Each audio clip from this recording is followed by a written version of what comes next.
Salut à tous et bienvenue dans Toi et moi. Pour ce nouvel épisode, nous partons à Bordeaux, dans le quartier de Cauderan. Olivia, son mari et leurs 2 enfants souhaitaient habiter une maison en ville avec un jardin. Ils trouvent un terrain en 2009, une parcelle de 220 mètres carrés. Olivia, vous aviez une idée très précise de ce que vous vouliez pour votre maison? Oui, on cherchait un terrain pour faire construire une maison avec une piscine, un grand garage, 3 chambres et 2 salles de bain. Donc on s'est mis à la recherche d'un terrain. Ce qu'il faut savoir, c'est qu'ici, ce n'est pas un premier choix. On a visité un premier terrain, donc nous avions fait appel aux architectes pour qu'ils nous disent un petit peu ce qu'ils en pensaient, voir si ça pouvait correspondre à notre programme. Après une petite étude, il s'est avéré que ça ne pouvait pas correspondre à ce que nous souhaitions parce que le terrain était trop petit. Il nous paraissait de bonne taille, mais ils nous ont dit que par rapport aux règles d'urbanisme, enfin, moi je n'y connais pas grand-chose, ça ne serait pas possible. Et nous sommes tombés sur ce terrain et ils nous ont fait une proposition de projet.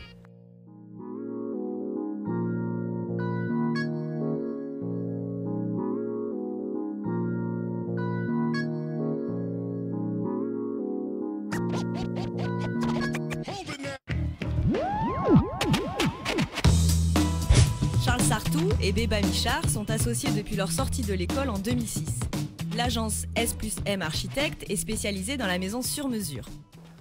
Alors Béba, un terrain compliqué à gérer?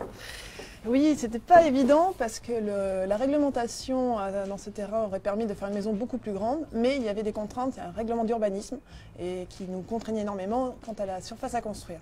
Donc avec le programme qui était quand même chargé, nous avons dû travailler dans le volume autorisé de la construction, c'est-à-dire au niveau des façades sur rue, on était très contraints, au niveau de l'emprise au sol également. Et sachant qu'il fallait faire rentrer un garage, dans le rez-de-chaussée, c'était pas possible, donc on a décidé de le faire en sous-sol. Et avec une pente de garage qui était quand même très très importante pour descendre, et vu la profondeur du terrain qu'on ne pouvait pas dépasser, ça a généré des changements de niveau en fait entre le début de la maison côté rue et la partie arrière. Et donc on a exploité ces changements de niveau pour affirmer les espaces entre la cuisine, le salon, l'entrée et aussi avec des vues sur les extérieurs. D'accord. Est-ce que l'orientation au nord a été contraignante? Alors Charlène, tout à fait oui, parce que par rapport aux volontés des clients, c'était de bénéficier d'un maximum de lumière et d'un maximum d'ensoleillement. Mais le terrain, il est façade nord comme tu l'as dit, et façade sur rue plein sud. Donc par rapport à l'intimité, c'était pas simple d'ouvrir entièrement la maison sur la rue. Donc nous, on a décidé de créer un patio à l'étage pour récupérer l'hiver le soleil direct. Donc comme on peut le voir ici, en hiver, le soleil vient taper ce verre qui est en 2e jour et du coup nous amène dans le salon, dans la maison, le rayonnement direct du soleil. Donc en plus de ce verre fixe, pour le salon, en bas, on a une grande baie vitrée qui fait toute la largeur de la maison et qui permet un apport de lumière très très conséquent. L'avantage aussi, c'est comme du coup là, on est plein nord, on n'a pas eu besoin de protection solaire parce que le verre ne chauffe pas, puisqu'il ne prend pas de rayonnement direct.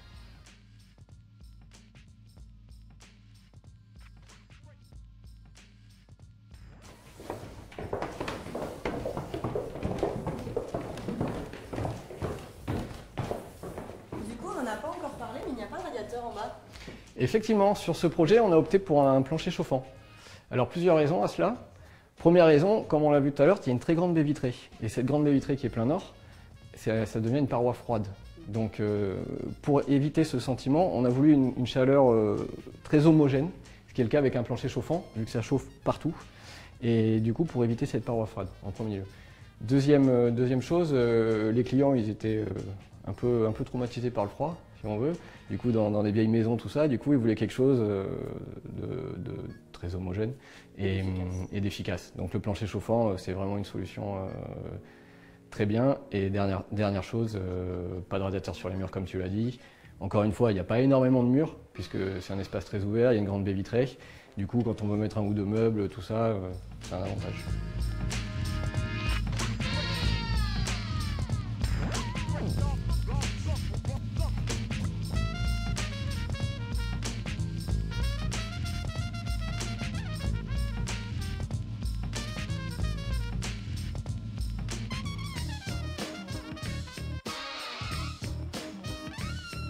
Olivia, es-tu satisfaite du résultat? Oui, tout à fait. C'est une maison qui est extrêmement agréable à vivre, été comme hiver. Été puisqu'on peut ouvrir la baie vitrée en grand et on vit aussi bien à l'intérieur qu'à l'extérieur.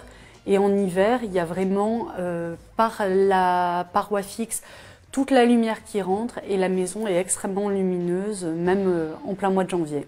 Allez, on récapitule. Faites confiance aux professionnels.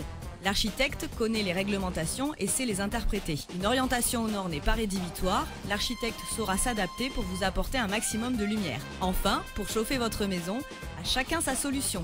Ici, le chauffage par le sol apporte confort et esthétisme. Pour plus de renseignements, n'hésitez pas à contacter le 308, le lieu de l'architecture à Bordeaux.